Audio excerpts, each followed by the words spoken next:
So now it is my great pleasure to introduce this afternoon's speaker, Bill Press, in conversation with Jonathan Allen.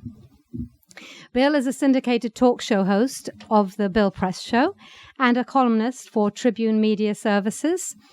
He is a former political analyst for CNN and MSNBC and was co-host of CNN's Crossfire from 1996 to 2002.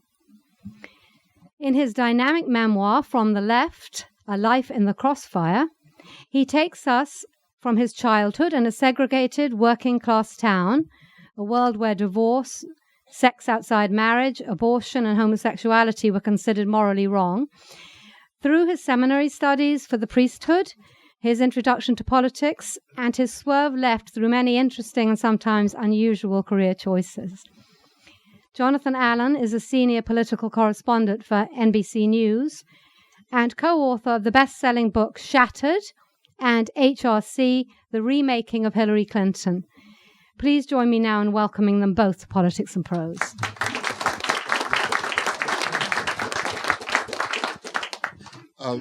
Thanks for being here, Bill. How many books is this now? Number 9. 9 books. This one is the best. Because I was going to say the same thing. Because as anyone who knows Bill knows, he's an articulate debater, tremendous thinker, but also a much more interesting person than just the ideas he talks about. And he's lived.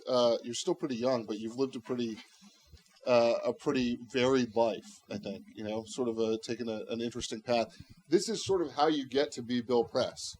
Right, I think this is the story of how you become somebody who is an icon for a lot of people, certainly on the left, but also somebody who is really well regarded by the people who disagree with him the most, which I think is a real testament to your personality. I don't know anybody who doesn't like you, but some of the people who do like you include Tucker Carlson and Pat Buchanan, and Bob Novak's not here to speak for himself, but he did as well, and Hugh Hewitt, who you shared some radio time with in California, and I think I'll give you plenty of time to sell the book yourself, but as someone who knows Bill and has read some of his previous books, I found this to be the most compelling and interesting because it's got that sort of the personal touch. You get to learn about you, and I think that's fascinating. So that's my initial pitch. Thank you, John. Yeah. Let me make a quick initial pitch over here. First, which is number one, to thank you all for coming out on a Sunday afternoon to talk issues, to talk politics, maybe to talk a little bit about the book. Secondly, I just got to say, I don't know, maybe this is 5 times maybe that I've appeared here at Politics and Prose. How lucky we are to have the best bookstore in the entire damn country right here. And I really mean that. It's John and I have both been all over the country at bookstores doing book readings and stuff, and there's no place like Politics and Prose. So it's great that you're here, and great that we have this great resource. The other thing is, I feel so good today, better than I felt in a long time about this country, because I was at the march yesterday, the March for Life, and I hope a lot of you were too. It's a March for Our Lives. March for Our Lives. Which is different than the March for Life. True. Thank you. But it was certainly the most inspiring since the Women's March, which was only a year ago. And the fact that so many people turned out, and the fact that it was the kids who were leading the way and who were the speakers and who were so moving and so inspiring and so determined, and they're not going to give up. And I think it's our job now, in a sense, to complete their job by voting them out, which is what the theme was if there was yesterday. And finally, I just wanted to say it's a beautiful day today, but we all know that there's a storm heading our way tonight.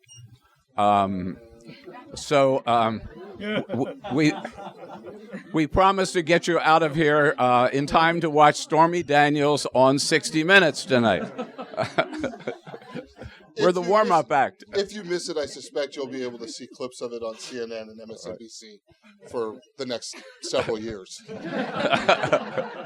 And one final quick thing. If you really want to know what happened in 2016, do not read Hillary's book, What Happened. Read Shattered. Really the best account with Amy Parnes and John Allen of the 2016 campaign. Sad, but if you want to know how it worked out and why so many mistakes were made, John and Amy have the best story. Thank you, Bill. No, Appreciate that. seriously so. Buy our books. All right, go, man. So let me start actually with something you just said. You said that you were very encouraged about where our country is. You feel good about our country because of what you saw in the march. And I'm just curious, we're talking a little bit before we got out here, and then I'll get into the book, but I wanted you to expound on that a little bit.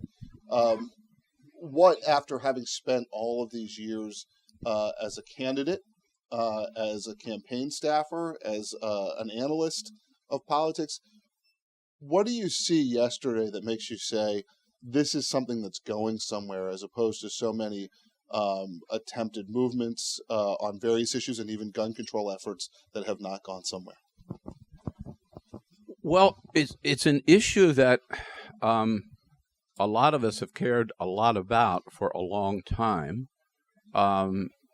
My time goes back to when I first got involved in politics as a campaign manager for a Republican running for the state Senate in Marin County, a man by the name of Peter Baer. And I remember going to the Marin the Marin Gun and Rod Club. That was kind of the local chapter of the NRA. I don't know whether the NRA was even around at the time. And Peter, who was for what we today call reasonable gun safety, is long before assault weapons made their appearance. I remember his standing in front of this group and saying, listen, I'm for gun control, and you've got to know that. And the one thing where I'm different from my opponent is, I'll tell you what I think and where I am on the issues, and at least you know where I stand. And so I admired him so much for that. And it's been an issue that I fought with when I was in the state legislature, an issue that came up when I was working for Jerry Brown, and then coming back here to the national scene. And I think maybe we all thought that after Sandy Hook, that it would take something to bring these people who oppose any form of gun safety measures to their senses, and that after Sandy Hook, certainly that was going to be it. And the parents came down here right afterwards, as you recall, and they roamed the halls, and there's good gun safety legislation, and the Republicans turned them down. So I'd kind of given up hope, and then we got into this mood where even then Pulse happens, and then Las Vegas happens, and even Democratic voices that we used to count on would not speak up. I mean, it's not that they changed their position, but they just sort of gave up, and it pissed me off. I remember, I would complain about Chuck Schumer. Where are you, Chuck? You got to be out there on this issue. Dianne Feinstein, come on, Dianne, speak up. There were just no voices. And then Parkland happened, and what was different, I think, these were 17, 18-year-old kids, and they took the lead, and they're just tremendous. They've got such determination, such commitment. They know they're in there for the long haul, and I really do believe that they can turn this around. It's going to take time, but what was it, 1 million people on Pennsylvania Avenue yesterday, and their message was loud and strong. We're here, we're not going away, and if you're not with us, we're going to vote you out. It was just as simple as that. It was one message, it was very strong, it was coming from the right people, and they've got a lot of years ahead of them. And with our help, I think we can bring about some change. I really do. I am the eternal optimist, I might add, but I really feel good.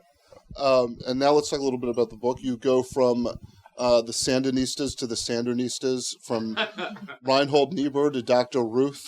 There are a million interesting anecdotes in here, but I do want to start with sort of a seminal decision. Some people would say from the Sandinistas to the Sandernistas was not a long movement. It was a time. That was more about the time horizon than the yes, right. Yeah, than the ideological. I want to start with sort of a seminal decision in your life, which was to exit the seminary. You were on your way to become a priest, and I think you mentioned in the book that there used to be a lot of well-known Catholic Democrats, and maybe fewer so now, or at least it's an older generation now. You mentioned Nancy Pelosi and Rosa DeLauro and some of the others. I'm curious, what led you to leave seminary and you didn't immediately get into public service, but that must have been on your mind at least a little bit at the time. I met Carol. No, that's not true. That's not Suddenly true. chastity was not on the menu? That meeting Carol was a big event in my life, but that happened a couple of years later. Yeah, I did. So after I graduated from high school, I joined the seminary to study for the priesthood. It took 11 years. It was a group called the Oblates of St. Francis de Sales. The high school was Salesianum High School in Wilmington, Delaware. It was 11 years to ordination. I lasted 10. So I gave it a good shot, you know. I used to tell Jerry Brown, who was also a seminarian, a Jesuit, I was working for him, he was in 3 years, and I always told Jerry he was not serious. He was just a joke for him, but it was serious for me. But the answer, I think, to the last question is of why I left is why I joined. I really joined because I saw it for a couple of reasons. I was debating between law school and the seminary, and both of them I saw as a form of public service because that's what I wanted to do. Why the priesthood versus law school is a very practical reason. I didn't have the money to go to college. My parents didn't. I tried to get a scholarship. It might have come through, but even before it did, the other alternative was the priesthood. I was a senior in high school, and I saw these priests who led a pretty good life. They were considered on a pedestal. People invited out to their homes. They were like little rock stars. They played a lot of golf. You know, they were always invited to beach houses. And I thought, this is a pretty good deal, right? So in a sense, it was that ego and being on a pedestal and being paid attention to. In other words, I think I joined the seminary for the same reason a lot of people run for office, which is the ego gratification and being looked up to and taken seriously and given maybe more respect and attention than you deserve. But my order was a teaching high school, and I taught for a couple of years, and I really, really loved it. But when I got into my 10th year, I decided that for the rest of my life, I did not want to be teaching in a high school classroom. I wanted to do something a little more challenging. So I actually went to the head of our order, and I told him, okay, look, I'm having some problems here. Yeah, I don't want to do this like teaching thing. Here's my suggestion. There was a movement in France at the time. I was studying in Switzerland then in a French order. And I told them there was a movement in France called the worker priests. And these were priests who didn't work in parishes. They lived downtown. They worked in factories. They worked in offices. And their mission, if you will, was just to work among the people and organize people and help neighborhoods, rebuild neighborhoods, and help families. And I said, that's what I want to do. And he said, well, too bad. We're a teaching order. You're either going to teach high school or you're gone. And then he said, take a year off, go to San Francisco. No, he said, take a year off, think about it, and then we'll make up our mind. And I agreed to take a year off. Coming from Delaware, I did not want to go back to Delaware. I went as far away as I could. I went to San Francisco in the summer of '68. The summer of love. You can figure out the rest. Sounds like maybe your decision was made before you, before the year was up. It really, yeah, it was. It was made up before I got on the plane to San Francisco. Speaking of 1968, you write a little bit about the Eugene McCarthy campaign and the Bobby Kennedy campaign. Can you talk a little bit about how you saw those candidates and what inspired you so much about McCarthy, and maybe a little less about Kennedy? Gene McCarthy was, so back up a little bit. When I was in high school as a junior, I had a chance to interview John F. Kennedy as a senator. He came to Wilmington, Delaware to give a speech at the Jefferson-Jackson Day dinner. And the pictures in the book of my interviewing Jack Kennedy at the train station, now the Joe Biden train station, please, in Wilmington, Delaware. And one of the questions I asked him was, what if you want to get involved in politics? How do you do it? And he said, You'll find out. He said the politics, they're dying for volunteers. He said the best way to do, pick somebody you like, walk into their office and volunteer. You'll be surprised what happened. You might like it, you might stay, whatever. You'll meet people.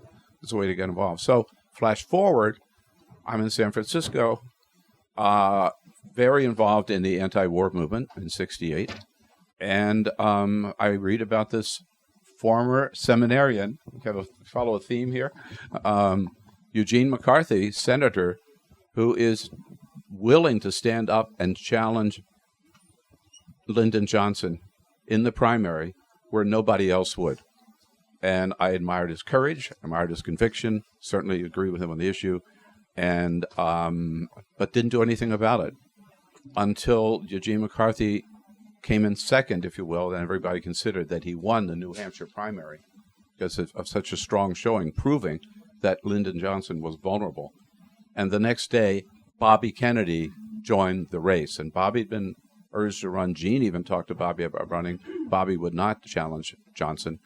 But after Gene proved that Johnson was vulnerable, then Bobby jumped in, and then I jumped into the McCarthy campaign because it pissed me off that Kennedy was riding on trying to take advantage of Gene having cracked the ice. So I did, and really came to love Gene McCarthy for what he stood for, and the courage that he had. And then later, after Carol and I moved to, so that was the first campaign I ever got involved in. It was in that campaign headquarters that I met Carol, who came from Rhode Island to volunteer for the McCarthy campaign. So we are products of the McCarthy presidential campaign. And much later, after we moved to Washington, through Chuck Conconi, some of you may know, used to write for the Washington Post, we were able to reconnect with Gene McCarthy. He was the presidential candidate, and I was just a lowly volunteer. So, we didn't really hang out. We didn't really know each other. But when we came back to Washington, we really became good friends with his and of his up until his death about 10 years ago now. And you've remained clean for Gene ever since? I'm clean for Gene then and now, yeah. But that was a movement, and I never really saw, I must say, the excitement among young people for any candidate around any issue until Bernie Sanders' campaign in 2016. And to me, it reminded me so much of that passion and energy for Eugene McCarthy among us kids at the time. Because you mentioned Bernie Sanders, I was going to do a little more chronological through your life, but now I'm going to skip around a little bit. You write about Bernie. You're in charge. You know how to use a mic if you need to reroute things. But you wrote of Bernie Sanders, few have ever lost a campaign while winning so much. What do you mean by that? What did Bernie Sanders win in a campaign that saw Donald Trump elected president? Well, what did Bernie Sanders win through the primary and through the general election? I would put it this way. Bernie Sanders is a power today in the United States Senate. He is the most popular politician in the United States today. Bernie Sanders. He's got 8 million people who still follow Bernie Sanders, who came out of the primary campaign. I think the $15 minimum wage, absolutely, everybody supports it now. Even single-payer health care, they may not be 100%, but they're willing to at least expand Social Security and bring the age down so that more and more people come in to Medicare for all, which is really what Bernie's message was from the very beginning. But we remember the day, all of us do, when, and I have to say, Mike Briggs, Bernie's former press secretary, is here, a good friend today. But we remember the day when nobody really took Bernie seriously. He couldn't get two reporters out for a news conference. Mike remembers those days. And other senators just sort of dismissed him as this gadfly democratic socialist, whatever that means, from Vermont. Not today. Bernie's really heard, and he's still got a huge following around the country. And I think it's pretty clear he's running again in 2020. Well, if you want to know how Kirsten Gillibrand and Kamala Harris and Cory Booker and Elizabeth Warren are going to vote, the best way to do it is to look and see how Bernie Sanders just voted, which I think is fascinating. I mean, it's not always true, but if you look at the omnibus appropriations bill that just passed, I believe 40 Democrats, including independents, voted for it. So Angus King voted for it. I include him in the 40. And I guess that leaves about 9 who were against it. All the presidential candidates were against it. Right. Let's just jump in for one point there, because this is part of one of the themes in the book, and I point out toward the end, is one of the things I learned along the way through politics is, hello, you don't always win. I was a candidate and I lost, or the candidates you support don't always win. The causes you fight for don't always win, at least not right away. But that's part of the process. That's part of the game. And sometimes you can win a lot by losing, but you don't win unless you're in there and fighting the battle, fighting the good fight. And so for example, I know that I've supported more candidates who lost than candidates who won over the years, right? And I'm proud of every one of them. And Bernie is just kind of the latest. I remember fighting to get rid of nuclear power. Didn't get rid of it, but pretty much so. It took a long time, right? And that's the way I feel, I guess, about the battle for gun safety too, is that we've had a lot of defeats on the floor in the Congress, but more progress at the state level, and I think it's just determination, keeping at it, keep going, and eventually. You mentioned having been a candidate. You had an abortive Senate run, an insurance commissioner run in California, California State Democratic Party chairman, Crossfire co-host, host of the Bill Press Show. All of these different, and staffer, of course, for Jerry Brown and others. And the Spin Room on and the CNN. I'm sorry, and Tucker Carlson. And Buchanan and Press. Buchanan and Press on MSNBC. I didn't mean to shortchange, but I wanted to give them the credit, that's all. What I wonder is which of those roles has appealed to you the most and why? What's been the best job? Wow. I hate to give you a political answer, but they've all been good, and they all sort of fit me at the time. I started out as I mentioned getting involved in politics. Went from there to becoming a legislative staffer. Went from there to head an environmental organization in California, and then went to work as Jerry Brown's was recruited as his policy director. The first time that he was elected governor, right? Because he's back now. He's got 6 more months to go, or 8 more months to go in his second 8-year term as governor. But I got to tell you, for example, at that time, that was the best place in the country to be, was in the California governor's office working for the most exciting and the smartest politician in the entire country, for Jerry Brown. He was so far ahead of himself in terms of on so many issues, and it was just so exciting to be around him and see that mind work and see the battles that he would be willing to tackle and take on and to be part of that. And then after that, I was tired of being a staffer and I wanted to do something on my own, and I was lucky to get a TV job in L.A. And at that time, this was the second largest market in the country, and I was on the nightly news every night with 2.5 minutes to give my political commentary. As I said at the time, this is the best job in the world because everybody's got opinions. But shit, I get paid to go on television for 2.5 minutes every night. I get paid for expressing my opinion. And then I was able to, I talk about in the book, to convince CNN to look beyond the Potomac outside of Washington, D.C., for somebody to be on one of their political shows, and then come back to California right as Bill Clinton's in the White House, and unfortunately, there was also the Monica Lewinsky time, but cable television was really coming into its own. Crossfire was the first debate show on television. I still think the best. And so I was able to get that. So I guess I've been lucky with a series of jobs, every one of which has been great. And today, I still do my show on radio and television for 2 hours every day, write a couple of columns, cover the White House briefings a couple of times a week. What's better than that? Folks can read the prescient thoughts you had on Monica Gate on the first day that sort of kept you in a good place for the rest of that episode, which turned out to be, as you note in the book, not a 1 or 2 day story. Hardly. I want to talk about Jerry Brown for a minute.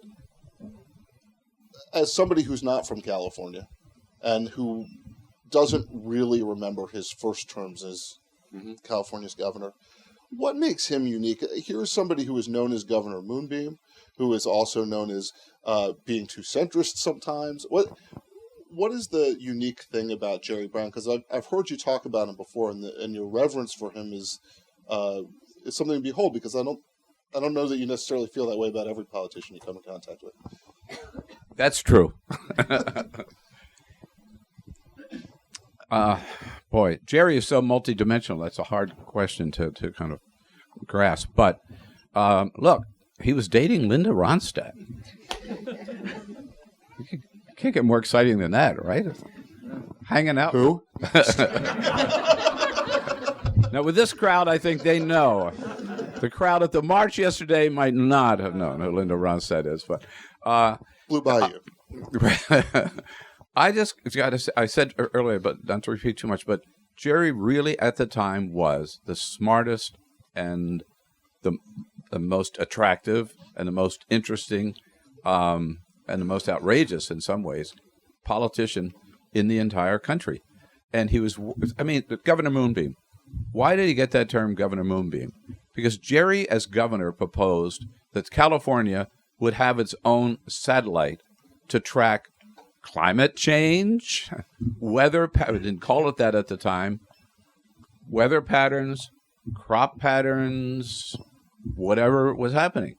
Now, that was a bold, brilliant idea for which he was lampooned by Mike Royko, by the way, from the Chicago Sun-Times, who later regretted it and says the biggest mistake he ever made in his life because he gave Jerry Brown that nickname, and then people used it to say he's just a flake. Not at all. But in terms of on the environment, and that was one of the big parts of my folder, if you will, protection of the entire California coastline. Right now he's building a high-speed rail in California, way ahead of his time. Jerry has said on climate change again, if Donald Trump and Scott Pruitt want to take down the NASA satellites to track climate change, then he still says now California will put up our own. On the financial front, when I saw that Trump yesterday, a couple of weeks ago, he said Jerry Brown's doing a terrible job running California. I thought to myself, how many other governors have a $9 billion surplus today? $9 billion surplus. So Jerry, I always told him he's not conservative, he's just cheap. But he was always very careful with the public money, and just again, being around him was just amazing. And I never was close to anybody like that meetings in Jerry's office would always start a lot later than they were supposed to. They lasted a lot longer than they were supposed to, and they seldom came anywhere close to the announced topic for that meeting. Jerry would just take it kind of anywhere, right? But he still, in his own way, got things done. And he had the kind of a mind where somebody would start a presentation, and within 60 seconds at the most, Jerry would go right to the heart of that issue, even if he had not been exposed to it before, and know what was wrong with it or what was good about it. And I'd seen him just destroy people in a second who'd spend all this time preparing for the meeting, or else taking that and saying, this is a great idea, here's where we ought to go with it. If folks have questions, now would be the time to line up the mics. I'm going to ask you one last quick one, I think. As an author who's written books that aren't about you, what was the process for this, or the writing of this, different for you than some of the others you've written? Absolutely. First of all, I really wrote, thank you all for coming, and thank you for your interest. I wrote this book for 5 people. our grandkids. And Carol is here, and we have 5 great-grandkids, 2 9-year-olds and 3 7-year-olds. Wonderful grandchildren rather than great-grandkids, right? You know. That's right. Thank you. Wonderful. And, Granddad has had a great run so far and a lot of wonderful experiences and wonderful opportunities and met a lot of great people. And I wanted them to know that story, and I didn't know whether I'd ever have time to tell them all of it. So I thought I'm just going to write it down. So this took longer than I have taken for any other book that I've written, really over a couple of years. And some of the juiciest parts are left out. Carol insisted on that. But there's plenty there. Page 221's pretty risque. So, but that's the origin of it. So it took longer, and it took a lot more thought than pounding out a book like Bush Must Go, for example, which is one of my books. That one sort of wrote itself. I might add I'm now working on my 10th book, which is due out in October, which is also a book that kind of writes itself. It's called Trump Must Go. This one is a little harder to write. I mean, the Constitution sort of, right? Like, I mean, there's a limit. The amendments. You'll be right eventually, sir. Thank you so much for your very interesting talk, and look forward to reading your book. So, if you had to speculate about the future of President Trump being around, being available to run for office in 2020, I'd love to hear your thoughts about that, realizing that nobody can see all the variables. But I was very interested this morning to hear about the origins of the data firm and the ties of Bannon being one of the originators. It's incredible that each layer of the onion seems to get closer and closer to the core truth. So can you tie that all together for us? Boy, if I could. If only I could, right? I'll just give you my belief is, and as soon as Trump got to the White House or was elected, whichever phrase you prefer, friends from all over the country were asking me, tell me he's going to be out of there, right, in 6 months, or he can't last more than a year. And I told them all, as I still feel, you just got to fasten your seatbelts and you got to buckle down. He's there until 2020. We'll get him out in 2020, but he's going to have 4 years. I still believe that, but now I'd say it's 60-40 that he will be gone before then, edging into 50-50. And I think it's because Robert Mueller is closing in on the financial ties, which I think is what ultimately could bring him down, not the collusion, which I think will be impossible to prove. Obstruction for justice may be difficult in the courts, but I think Mueller is looking more and more into the financial. There was, there was all kinds of financial dealings between the Trump organization, Trump himself, and Moscow. He wanted to build a hotel there. He was selling condos like hotcakes to the Russians. The money was flowing. Donald Trump Jr. at one time said during the recession, we don't have to worry. We're in good shape, the Trump organization, because the money's just flowing in from Russia. Russia's keeping us afloat.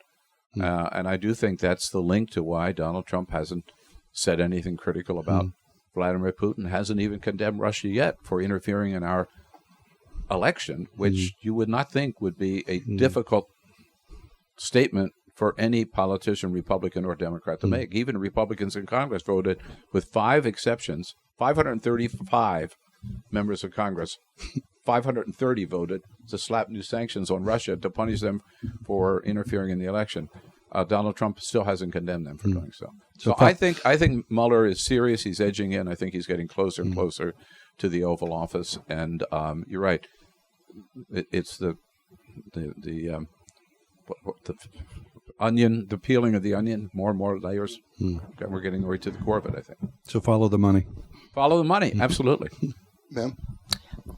Yes, and thank you very much for coming and speaking today. And I am hopeful as you were of the outcome of the march yesterday.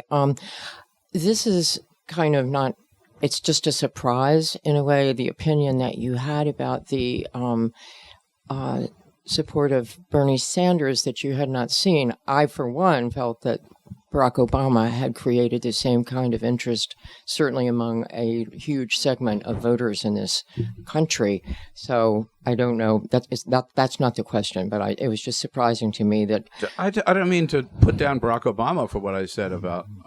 No, and I didn't. I didn't say you were putting him down. I was just surprising that. But if you look at the size, just like the size of the crowds, for example, as one measurement, as good as he is, Barack Obama didn't have that kind of a following. But I was there for him, but likewise. Yeah, anyhow, no. My question though is that in your opinion, also of the possibility with the what we're discovering about the tampering with or whatever has gone into the election, recent election, whether it's from Facebook or from Cambridge Analytica, whatever, Analytica, and foreign governments or whatever. If you think that there is a possibility for what would be considered a clean kind of an election, with all of those things that are possible to be coming into, they're using psychological, tracking and things like this. And it gets a little disturbing to think that, that we're at a place where possibly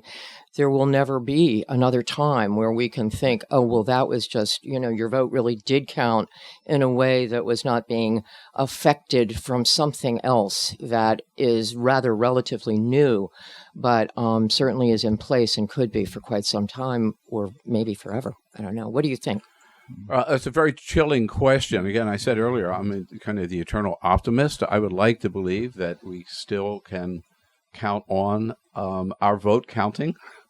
But I have to tell you, there are serious questions about that today, given what we've seen, and given in terms of particularly Russia and perhaps China and who knows who else, their attempts and their desire to undercut and interfere with our basic democratic process, but also the either inability or unwillingness of the big tech companies to guard against the people being able to abuse their powers. I mean, I don't see how Facebook.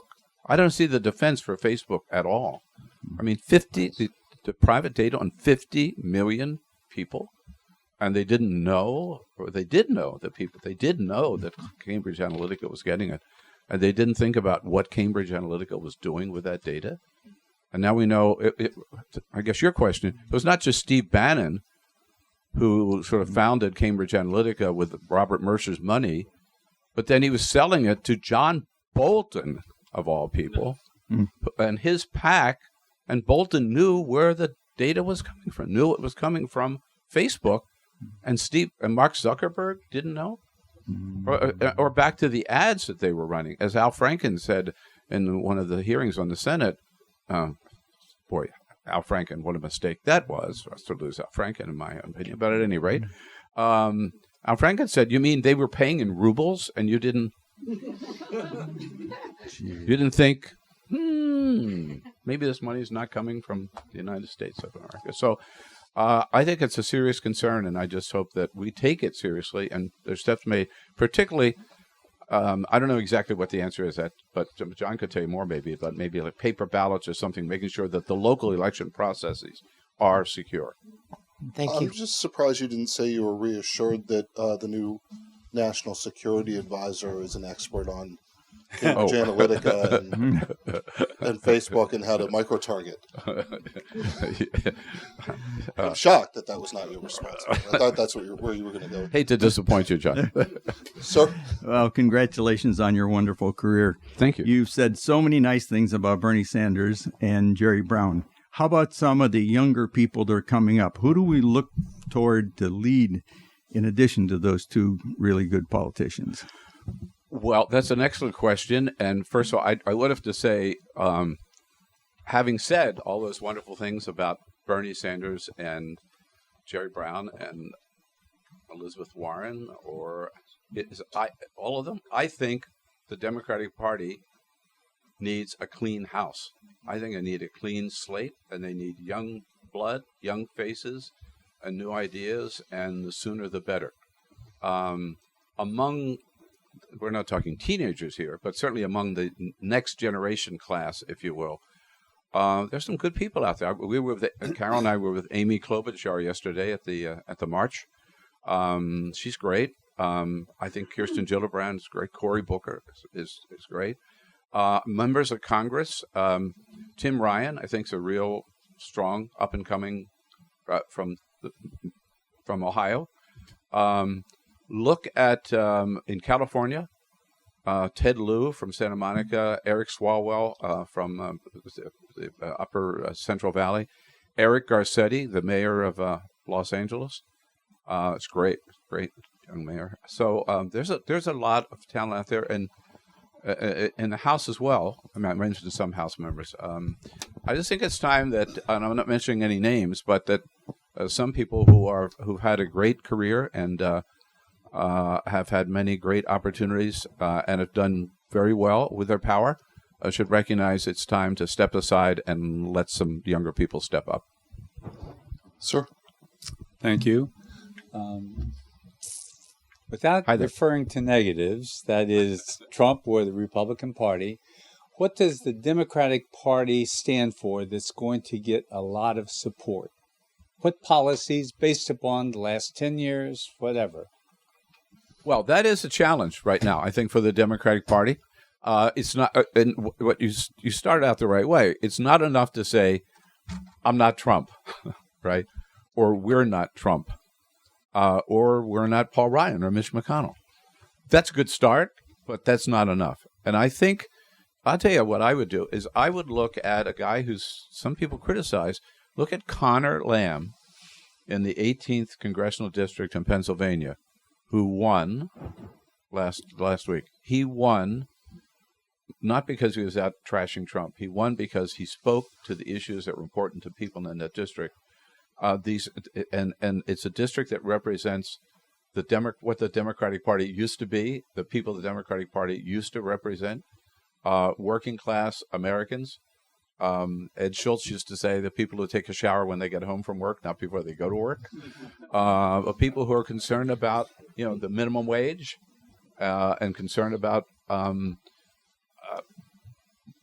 making sure they have enough money saved over. They have a little bit to put aside for get their kids to college, pay the bills at the end of the month. Decent working conditions, whatever. I mean, just good. I think the Democratic Party has to get back to its base of speaking to the needs of the 99% of working class Americans, and they lost that. So that Bernie, one of his messages was, which I think he was right, and it resonated, is that at that time certainly it was. In some ways, it was hard to tell the Democratic Party from the Republican Party because it looked like they were both there just working for Wall Street and bigger tax breaks for the wealthiest people on Wall Street. So you mentioned the 99%. So I think that's it's a working class American message that I think the Democratic Party should get back to. And is what did they do? Because Lamb, of course, had no voting history, and so he didn't have to deny anything. But what have they done that says we're going to continue to do this to make it better for you people in Ohio, etc.? I do think I hear you. Right. First of all, you're right. Connor Lamb didn't have a voting history, but that was good for Connor Lamb. Oh, I know. and there's a point there, which is look for candidates like Connor Lamb.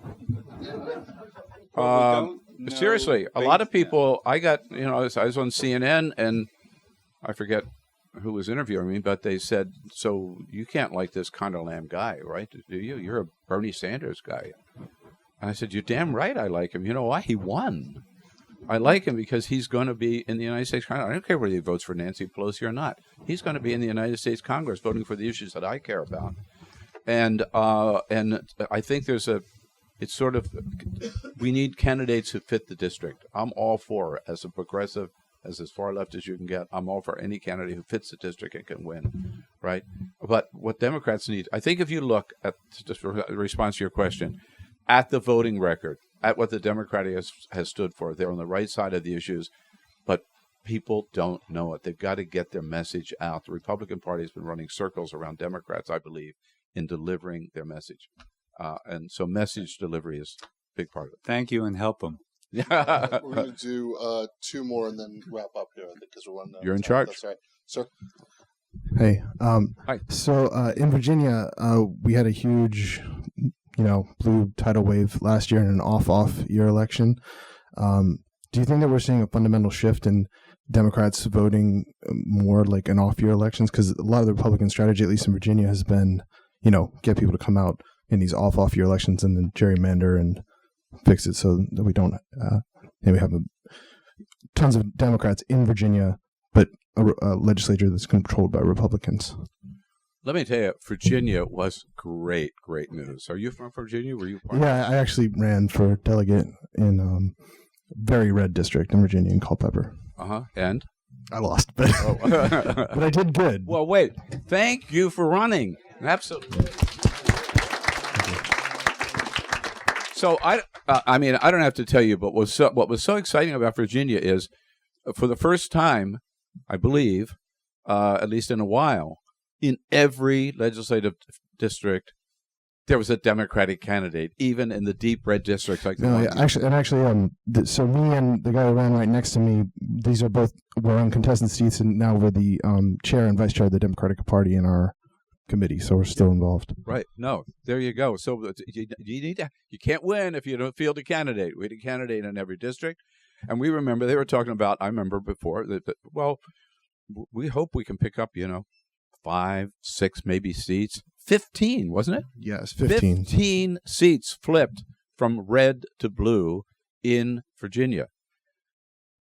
Since Donald Trump has been elected, 39 state legislative seats in Virginia, in Iowa, in New Hampshire, in Florida, in Washington State, 39 have flipped from red to blue. So something's happening. I'm not saying the blue wave is going to sweep over us, but I think not even that the blue wave is here, but the blue wave is building. And here's the other thing I'd say that's so important, is these are state legislative districts. So for too long, I think Democrats were just, running for president. Everybody's going to get out and vote. High voter turnout, right? Or maybe a governor's race or a Senate race. But forget all the rest. They're not that important. Yes, they are. And now there's no doubt the energy and the momentum and the passion and the excitement is on the Democratic side. And even in districts like your district, where the Democrats did not win, and we saw this last week as well, the special election in Pennsylvania is after Pennsylvania. Where it was. Illinois. It was Illinois, right. Even those districts where Democrats did not win, there were more Democrats who turned out to vote than for years and years, and that was true in Virginia as well. So I think there's real momentum building, and this got me going here. It is so important, and that it's also not coming from the top down.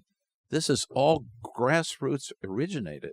Right, this is real grassroots, and these people saying, "What can we do?" Well, we can get out and run for office, even though we never thought about it before.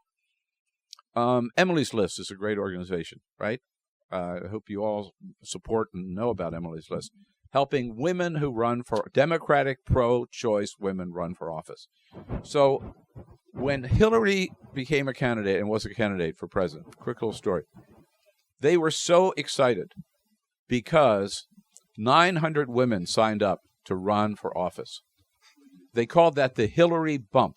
It was more than ever signed up for Emily's List. And Emily's List does a great job of training them. These are women for city council, school board, state legislature, all the way up. Emily's List does a great job of training them. 900, the Hillary bump. This year, 21,000 women signed up. That's the Trump bump. So damn it, it's good for something, right? And so this is happening all around the country. And I was like, thank you for what you're doing, and run again, because There are a lot of people. I mean, Donald Trump's an exception. Do you have any money? Talk to Mike Briggs about how Bernie did it without taking any PAC money. Okay, thanks, man. Thank you. And last question, sir. Okay. I'm interested in what was first called truthiness and now comes out as fake news, and the quality of the public discourse. And you mentioned that about Governor Brown, that he was a theology student. It seems to me that this gave him a certain groundedness in reality, where he listens and pays attention to science and to what's going on in the real world with people in their lives. And what is it that keeps our political discourse away from these issues, and what is it that can bring it back? Bring it back in the sense, are you talking about Donald Trump's talking about fake news, or no? Well, I remember one political campaign where the big issue was who had the biggest flag to stand under. And that seemed to be what was on the news every night, is each candidate each night was finding a bigger flag to stand under. And so the biggest flag in the country is on a flagpole between here and Annapolis. And one night a presidential candidate was over there under that flag, and I mean, that's where I tuned out. I don't know what happened after that, except my candidate lost. Well, I know where that. We all know that flag when you go to Annapolis. Yeah. So the right-hand side as you're going up. Yeah. Right. So I think it's a car dealer, isn't it? Yeah. Probably. Yeah, they usually are. Yeah, but I'm not sure. The politics aren't talking about the things that are important to people, and that's why Trump came in and won, because like climate change. Other candidates are disconnected from the truth. They're denying the truth, and the biggest news is fake news. And how do we get back to the reality? It's a twofold question. Let me then John, you might want to take a whack at it too. First of all, I think there's what the politicians say and what the media reports. Okay, let me look at both of them. First, I believe it is incumbent upon those who are running for office to address the issues, the important issues. Climate change, certainly one of the most important issues. Gun safety is another. Not duck them and not get dragged off into irrelevant or glitzy or silly issues, which too often happens. And to the extent that they don't do that and stick to the important issues, I think they will suffer. I think it's also, I'm coming home to those of us in the media. I don't care what Donald Trump says about fake news. I think we just have to ignore it. All the attacks that he does on the media, I ignore them, and I know most of my friends in the White House press corps ignore them. I think what we've got to do in response to that is just do our job and do it better and be more determined to dig in and ask the tough questions and tell the truth and report the truth. And if Donald Trump doesn't like it, screw it. And I do think today it's having a reverse impact. I think we're seeing today on the part particularly of the Washington Post and the New York Times and NBC News and CNN and others, the best investigative reporting that we've seen in this country since Watergate. They're digging in. They're writing really good stories. This stuff about John Bolton coming out, that would have come out if it hadn't been. I forget who broke that story. But so despite all this flack and all this criticism of fake news, people are really digging in. They're doing their job, and I think it's paying off. And John and I know Maggie Haberman, Peter Baker at the New York Times, and Phil Drucker, and the others at the Washington Post. They're doing great work, I believe, and I think that's the answer. Tell the people the truth. That's what the American people want. John? I got nothing I can add to that. Just thank you, everybody, for coming out. I think we're going to get the hook here in a moment. Thanks, Bill. Thanks, man.